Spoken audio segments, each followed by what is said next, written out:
hear me okay? Can you hear me okay in the back? Great. So I'm not going to use the mic.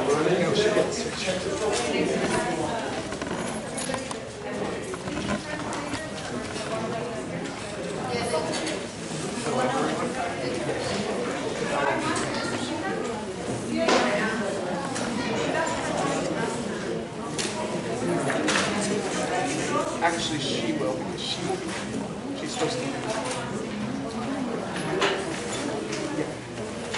Kind of makes sense. We're not going to have we got to talk State of the Union. Excellent. Very good. Okay, so as I said, my name is Sean Spano. I'm a facilitator, and I'm working with the Department of Housing and the Police Department on the mindful program. So I'll serve as our main facilitator this evening. And in the next couple of minutes, let me just get ourselves organized and set up for the meeting tonight. So tonight's meeting is to explore a crime-free program for San Jose. The city is in exploratory mode. They have not made a decision to adopt this crime-free program that you'll hear about tonight, or some variation of that program, have not made a decision. In fact, what the city council and mayor have directed staff to do is to go out to the community, present the program to the community, you folks here tonight, for example, and to get input to help them make their decision about going forward with the program. There are a couple different purposes for the meeting tonight. And the first purpose is to hear about the program. And Esther Loda from the police department will present some slides and give you an introduction to the crime-free program. So that's one of the purposes of the meeting tonight. In addition to that, we also want to hear your concerns about safety and crime in your apartment complex, in your housing unit, in your immediate neighborhoods. And we would also want to hear your suggestions for how to enhance safety, how to reduce crime in your apartment complex, housing unit, and neighborhood. And we also, of course, want to hear your feedback on the crime-free program itself. So the way we'll work this tonight is that in a moment, Esther will present the program. We have just a few slides to present. We'll take questions, any questions you have about the program. And then we're going to break into small groups.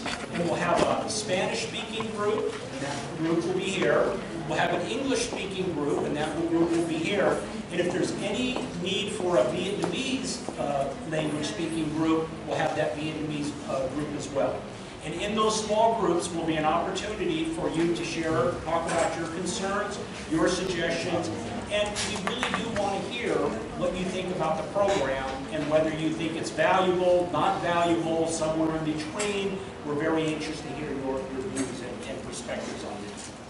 So, I want to make a couple little announcements. We have many city staff are here and some from council members' offices. So Jesse is here from District 5, Council Member Magdalena's office. Jesse, where are you? And that's Jesse there. Thank you, Jesse.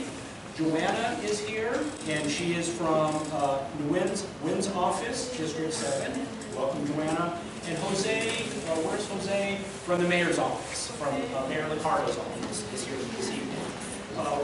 You'll also meet some other city staff who will be helping to facilitate the small groups, and of course you'll meet Esther in just a moment. We hope you signed in the back and in the front at the desk. We hope you signed in, and what we would love is for you to sign in and to provide some contact information, email address, for example, so that we can communicate with you and keep you up to date on the program and all the developments that are happening. I also want to point your direction to the comment cards that are also at the desk over there. And if you have anything that you want to share with the staff tonight and are reluctant or hesitant to express that, we would encourage you to write your comments down. Or even after the meeting's over and you forgot to say something, grab a card and write your comments down. Because again, we really want to hear your input tonight. So with that said, are there any questions for this evening, for how we'll spend our time together? Without any questions then, let me turn it over to Esther to present the crime-free program. And then I'll be back with you after Esther is done. Oh, and one other thing, yes. So you'll see the camera back here, and the only thing that Pete Kolstad, a very engaged community member of San Jose, he's doing this for the Neighborhoods Commission, right, so that neighborhood commissioners who are not here will have access to the video. He will be videotaping us, me, Esther, and the presentation, but he will not be videotaping the small groups. And part of the reason for the small groups tonight, we want you to feel safe, comfortable to express your opinion, whatever it is.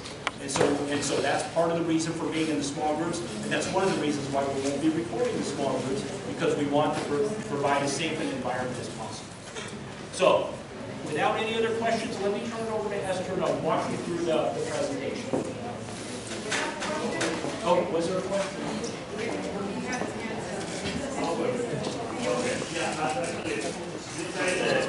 This is event, Yes. I had the document here, and this was proposed by Councilman Cunningham on September 24 last year. It's really not new. It was created as a rules committee, and what you guys are trying to do is you don't bring it back to the rules committee following the process. This is totally, contradictory to whatever we're trying to do. So this would give a power to the landlord. We want to take a break of and start taking it. We already have a lot of homeless, a lot of people on the street. This program, it will give the landlord more power to big people and to work police, landlord, why not community? I just want to mention, and exactly, yes, everybody is going to have an opportunity to share. When we break up into the groups, I want you to share exactly how you're feeling about what we present, right? And you are correct. That did go to the Rules Committee from the council member canvases, right? But it was not voted. It was not voted to actually implement the program right now. Basically, what the consultant had mentioned was the Rules Committee didn't make no vote to say yes or no. What they wanted to do was they said, go out to the community, and I want to hear from stakeholders, right? Some of the people that came to the council, or not to the council, but they came to the Rules Committee, and they were very passionate of exactly what you were saying. They talked about their concerns. And so we've already been meeting with, we had one meeting with the stakeholder group, but the other recommendation that they mentioned for us to do was come out to the community and hear from the residents where if there was to be any type of program, not even, if it's not even this one, but what other type of program would people be interested in, right? So you will have an opportunity. We definitely know that that is something that, this program here you do not like, but it's not implemented yet.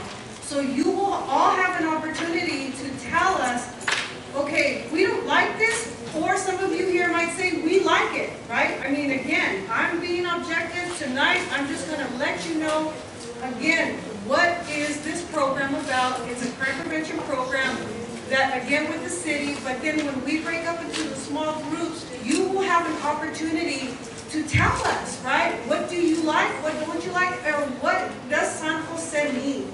So we have not made any decision. So I want to follow this process because I think it's fair, and you will, and all the rest of you will have an opportunity to share that. I will guarantee that you will have an opportunity, and that way we can document it.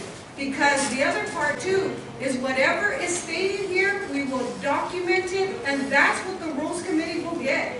They will get yay, nay, or go away, or what does the community say that they would like. So I just ask for your respect, and I need to start this program so that way, this presentation, so that way I can get everybody out of here at 8:30.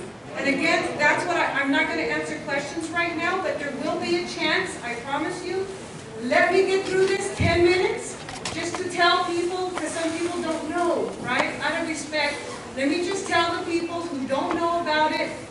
and so that way we'll answer questions after, and then after that, you'll break up into your groups, so that way we can get documentation from everybody that's here, right? So that's all I'm asking for tonight, so then that way we can do the process that the rules committee had asked us to do, and we can get the documentation that we need to go back. You just said, it was not valid, not because they said follow the process, because the mayor didn't show up to the 2 meetings when he was at the board meeting. So you just said, well, I feel, what you guys are doing is follow the process, because I need to go to the meeting. Yes, and they want recommendations from the community. What do they want this program or not? Rent prices are already too high. Why not? And there is another committee that's working on that. Just have a chance to express those views, and we want to hear those views. Let's get into the presentation so that everybody can have a common understanding about what the program is about. And then the other thing I just wanted to mention too was that I know we did introduce James, and James is from the housing program, from the housing department. So again too, he may be able to help answer some questions, because I know that they're dealing a lot with some of the rental control, right, recommendations that are moving forward too. So again, if that comes up, we have somebody here that can at least help answer the question or give people an update as far as where they're at or how you can get involved with that. So that way you do have a voice, and that way you can state some things. You can state some things and get it documented. So let me just get through this, and believe me, you all will have an opportunity to give your input, and that way we can document it. Okay, so that way we can, all right. So again, with the crime-free program, again, this is not implemented in the city of San Jose. Again, one of the things that they had looked at, the reason why this actually came up in San Jose was because this was a program that actually was being, being implemented nationwide.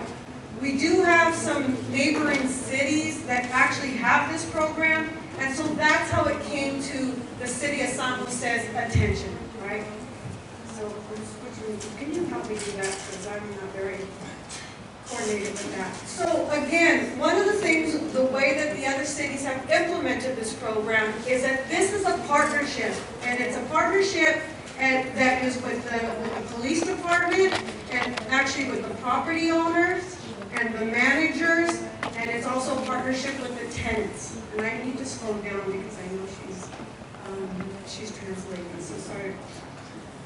And so, again, with that partnership, the police departments in other cities are actually the lead agency that are actually implementing and running the crime-free program. Okay, part of the crime-free program is the way that they look at this is that they tell the property owners and basically that if you're going to participate in this, first of all, it's voluntary. It's not mandatory.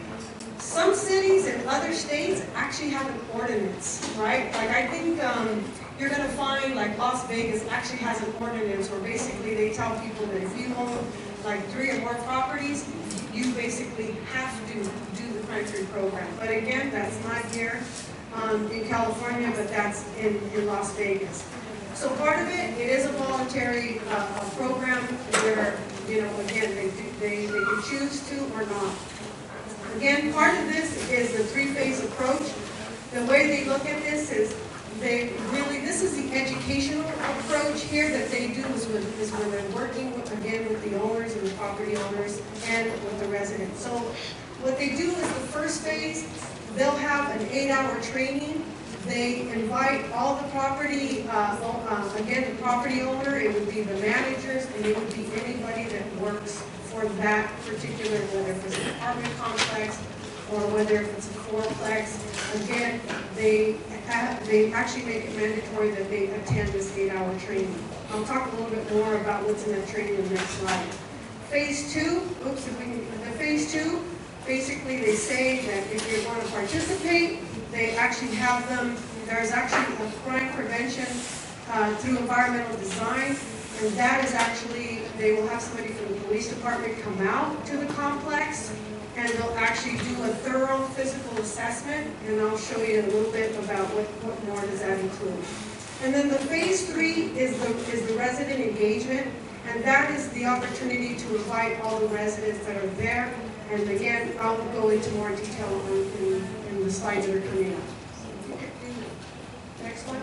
So again, part of that 8-hour, one-day training, for what are they going to learn, what are some best practices. Again, they talk about what is the program about. So again, they remind them again about their commitment, about the importance of them working with one another. They'll go over some of these, like benefits of applicant screening. They'll talk about basic fair housing. They'll even give them training on the crisis resolution and eviction process. They basically have someone from the fire department come in. They'll actually do like a fire safety environment, so that way they can make sure that everything is, you know, to code and in compliance, so that way, you know, to prevent any fires. Then they'll have an officer will come in and do actually a drug activity or gang recognition, again, just to do some awareness, to give them some tips on what to look for, what is that involving.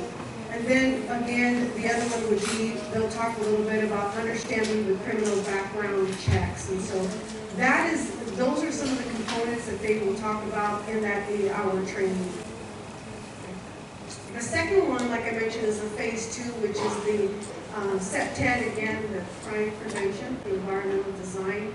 This is an opportunity, like I said, when an officer will come in, they'll go through the property, they'll take a look to see, okay, does that property have appropriate lighting? You know, does for example, what do the bolts look like in that apartment complex, or even in the fourplexes, again, wherever they have the program. They'll even take a look at also even whether if there's overgrown bushes, right? Because a lot of times, you know, a lot of times people can't really see, well, what's behind those bushes, or even the trees, right? Because sometimes the trees are blocking the lighting. So they'll have somebody come in, and then they'll give these recommendations to the owners and to the property management, so that way they can make these improvements. So again, this is another phase of that. And then the third one, like I mentioned, this is an opportunity here where they actually invite all the tenants to come. And usually, my understanding is that this portion here, it'll take them maybe like about a couple of hours. They usually have, this is an opportunity for like a social. It gives them a chance to talk about what are the management concerns, what are the residents' concerns about the complex, and talk about how they, you know, again, how are they going to work together to address these. And then the other portion of this is about giving them a neighborhood watch presentation.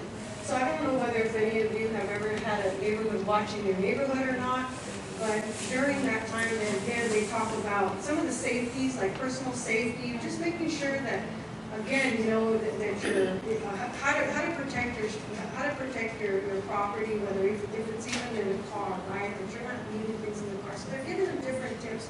Or if you're not going to be home for a while, right? Does somebody know to pick up your mail? I mean, those are just some of the tips that they'll go over, and a lot more.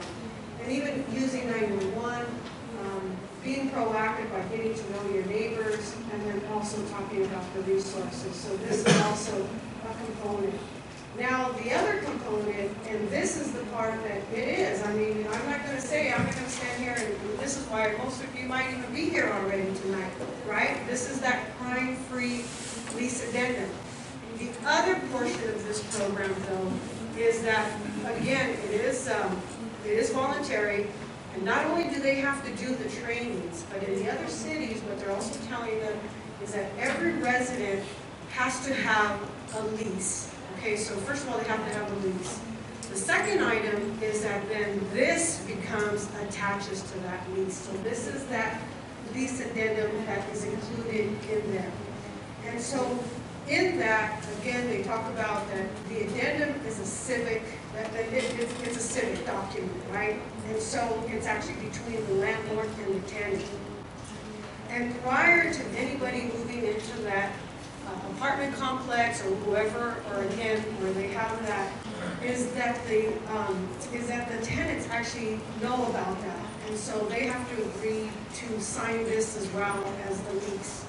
And so in there, it talks about that they are not to participate in or allow criminal activity to occur within their influence.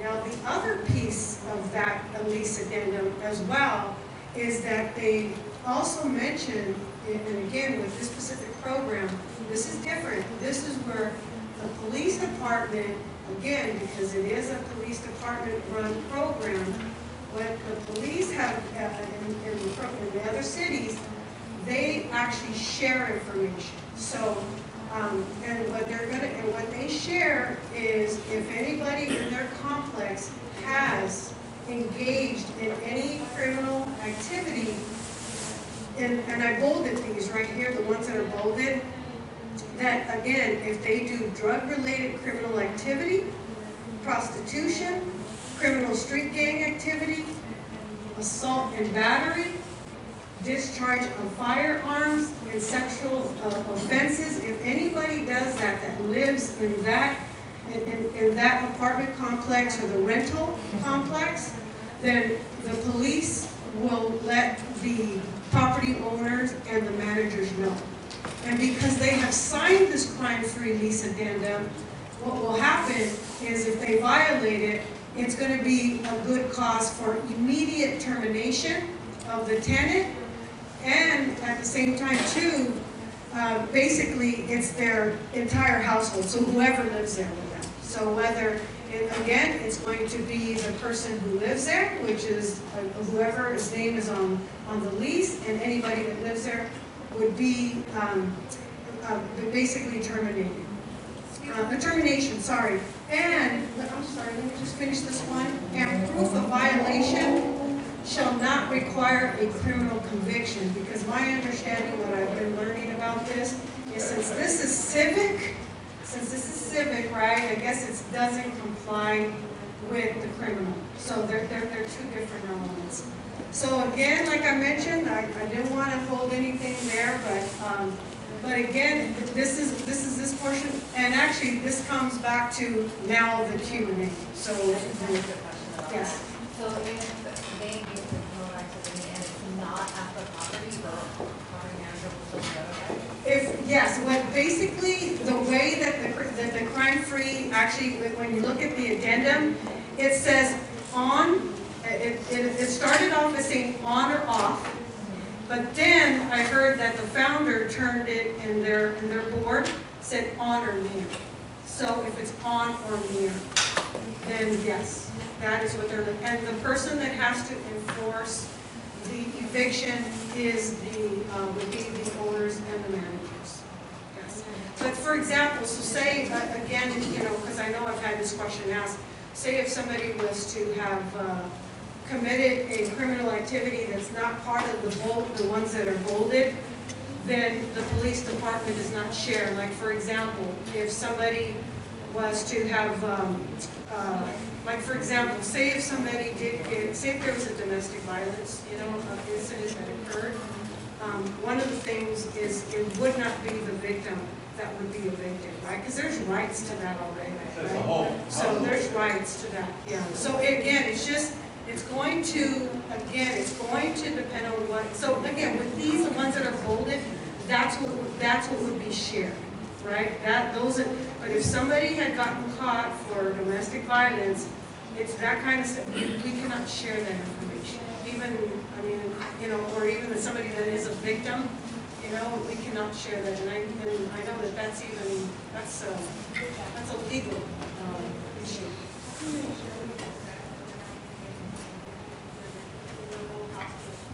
Okay, so yes, so let me clarify that. So yes, if in this program, right, if say for example somebody who lives in one of the rental facilities that has this, right, they've signed leases and they've signed this addendum, and they get picked up for selling drugs, even if it's say across the street from the complex, right, and they're selling drugs.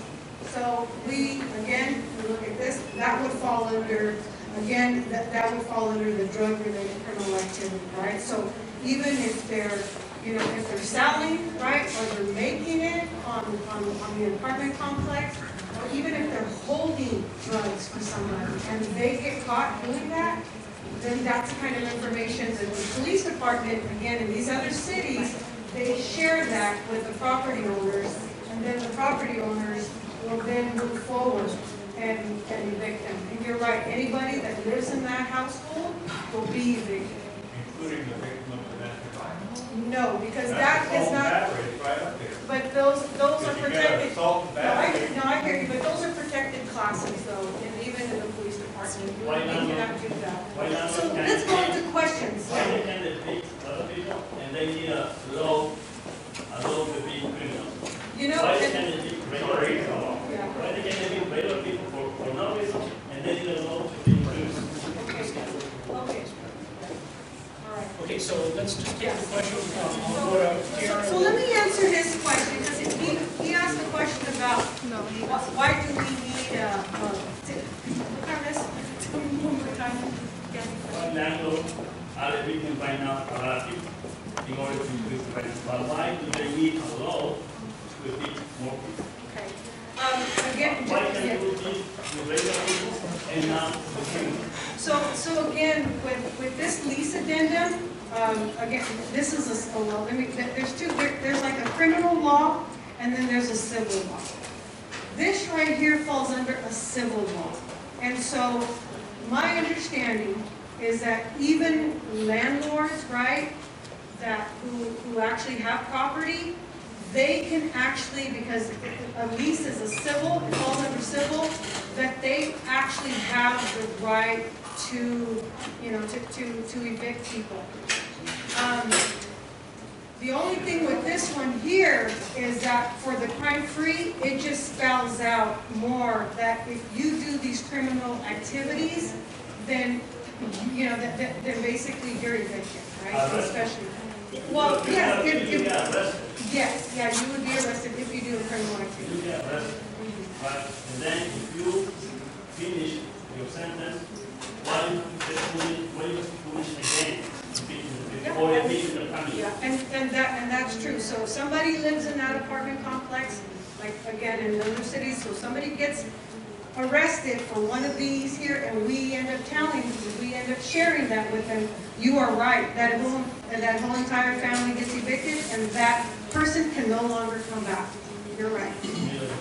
Yes. Good, You are let's right. go here. So my question, I guess is, Yes. so if not convicted, you can still get evicted. So who's gonna pay for this? Is the city gonna be liable for this innocent person being put out? So are we gonna be able to get some recompense from the city to help us relocate? I mean, if you've already convicted me in the court because there's a lot of implicit biases, because I am black and I live in the neighborhood and it looked like I did something, therefore the cops were called on several occasions to my house. I am now a criminal nuisance, which would fit someplace in your street gang activity or your assumption of who I am. Now you have evicted me, but if you find they've done anything wrong, I just want to know, is District 5, is Johnny Kenneth, are they going to help pay for me to get someplace else? Can I sue the city of San Jose since this is their plan? Or am I going to be sued? Because there's going to have to be some type of way, when you put out innocent people, what are you going to do to make them right and make them whole again? You know, because if you convict me of a crime and I did not do a crime, or you bring me in and accuse me of a crime and I did not get convicted, I'm an innocent person. But you put me out of my place of dwelling. So who's going to cover me? Who's going to pay for that? No, that's not be. And then I just want to say, because this to me is implicit bias. This is racially motivated. That's going to really push. Because if you look at San Francisco, look at Oakland, every place these laws have popped up, those communities no longer have people of color living in them. Let's be real with it. Hunters Point, all of them, they've moved those neighborhoods out. And then, can the landlord, after he does that, can he raise the rent at that dwelling for the next person that comes in? So that he's going to use this as a way to raise his rent. And lastly, let's look at the way this golf course down the street, this golf course over here in Tours Roads. Let's look at some programs, putting programs in there, some soccer programs, some after-school programs. This used to be Slonica. I used to come here as a kid and play ball and do everything else in this neighborhood that kept me from doing things that were bad. You don't have these community programs here no longer. Bring back community programs for kids to do something. Kids will not be out committing crimes if you give them something to do. And the other. Hold on, 1 second. I don't know that question. That would be due process that the people, at this point right now in other cities, no. In other cities that have implemented this. If innocent people are thrown out, you're not gonna, So let me just explain. So as you're expressing your concerns, we want to hear those concerns. We're going to record those concerns. Let me also just quickly add, there have been 4 concerns that we've heard so far, particularly around the lease addendum. So let me just get those out there, and we may not need to repeat those tonight. One is Reverend Moore's point about it unfairly, this is the point that was made, unfairly targets people lower socioeconomic class and people of color. Second, it displaces people, potentially creating homelessness. Third, on the domestic violence, that it potentially will prevent people or stop people from reporting domestic violence because they'll get evicted, especially when their partner is living in the unit with them. And the last one is, it's too broad. Friends, others over at your apartment complex commit a crime, now you're liable to be evicted. Those are the 4 things we've heard about the lease addendum, concerns we've heard about the lease addendum. So we've captured those, and we will capture those tonight as you're communicating to us and expressing your concerns. Again, we can't answer these questions because the program has not been adopted. These specifics have not been worked through. There are a couple different options on this program. One, the city could adopt this program exactly as is. The city might just not adopt any crime-free program, or something in between, something that has parts of this but not all of this, little pieces of it but not the entire program. Or none of it. Or none of it, because none of it is an option as well. So let's go to Susan, and we'll take a couple more questions, clarifying questions, and a lot of this where you have an opportunity to express these in the small groups, and that'll give everybody a chance to participate. So go ahead, Susan. Okay, hi, I'm Susan, and I had a question because on the lease addendum, I don't know about the situation I have. I'm from Valley Homes Apartments, and I've been there for quite some time, and I've seen that the activity on the premises is the boys. We have boys in the property. They come there and they hang out. And my feedback on that is that I found myself I'm respectful to the boys, and I'm polite to them. And if they need something to eat, something to drink, they come to my house and they get something to eat, something to drink. And I coach them. I kind of, almost treat them like they're my own kids, kind of, like that. And I get the respect back. What I don't like is that there is damage in the property, and the tagging and all that stuff is not right, and I do, let them know that stop doing that. So because I have boys, I have a son that's 29 that comes to see me, and he, hangs out with the boys. It gives me feedback from them, what's going on with them, keeps me aware of what they're doing, and the things that they're doing sometimes aren't right on that property. Now, I had a situation with a neighbor on the other side, and I had a police call, and the police report was done, and the intimidation on the other person's part still, not just to me, but to also my friends and my family members, is still happening. And I talked to, there was charges pressed, it was out of my hands as DA what he did, and because of knowing someone else that he knew, it was his actions on me were just not okay. And the police report was turned into the office, and I'm part of the housing authority person. I have housing with them, and I was just saying yesterday, I didn't want to say too much because I haven't talked to my property manager yet. But the man it's not feeling safe there for me anymore. He's going a little too far with his actions, and I'm wondering, and listening to this right now, I don't see any of this happening as far as my situation is concerned. My situation is that I've been told that if you have activity going in your house, and I live at my house by myself, my son comes to visit, I have kids, I have grandkids. If they have activity in their house, or if they even think that there is, they'll evict the tenant and not get rid of the boys on the property. Now, I have boys, I've seen these kids on the property all day, school time. Why are they on the property? We have maintenance businessmen that come around who are there every day, 9 to 5. The office is open 9 to 5, and on the weekends they have security, and on during the week they have security. Why do they let these boys hang around the property? How come they're not doing anything? And I agree with them over there. I don't think it's racial, but I do agree that there's more activities for the kids to keep them busy. But these are kids between 16, maybe number 14, to 25, 27, 29, even like my son. I have to include my son in it. What I'm going to suggest is, because a lot of these comments are exactly what we want to hear in the groups. So let's break into the groups, and there's going to be 3 things that we'll ask you to respond to. One is the concerns that you have. Susan just expressed a number of concerns around safety around your housing complex. Concerns you have, suggestions. Reverend Moore suggested more programs, more services. Susan seconded that. That's great. We want to hear those kinds of suggestions. And the third is we do want to hear your views, and we've already started hearing those views, about your opinion, reaction to the program itself.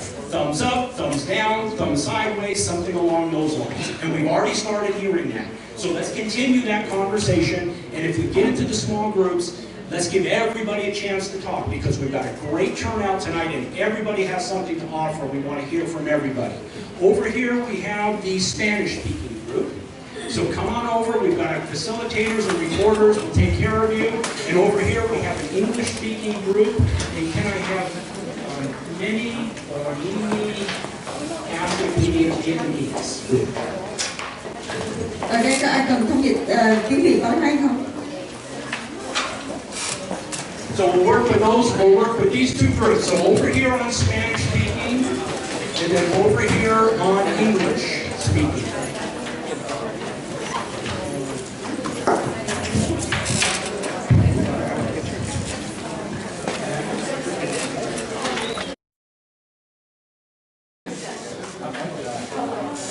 Wonderful discussion in the 2 groups. We're going to very quickly, we're going to do a report out, just the headlines and highlights, so each group can just get a flavor of what the other groups were talking about.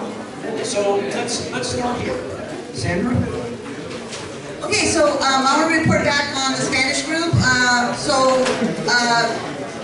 We're going to start with number 3. 3 is, do you like the program, you don't like the program? All of them said no, they don't like the program. And there was different reasons. One is people are going to be homeless, family, more power to the landlord,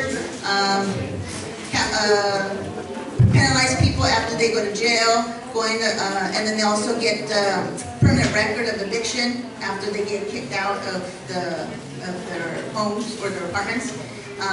And then take advantage of lower class people will be evicted innocently and benefits the landlords.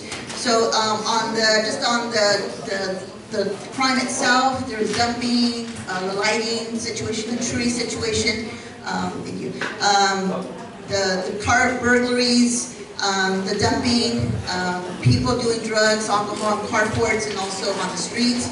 And then also here at the school, not the school, but the school down the street, there's actually homeless people living around it. So there's those issues. And ideas to prevent is to have more community, to fix the lighting, to cut down the old trees, and get new trees. Also, community centers, more programs, free programs for the kids, for sports and art and stuff, to prevent those kids from getting into crime.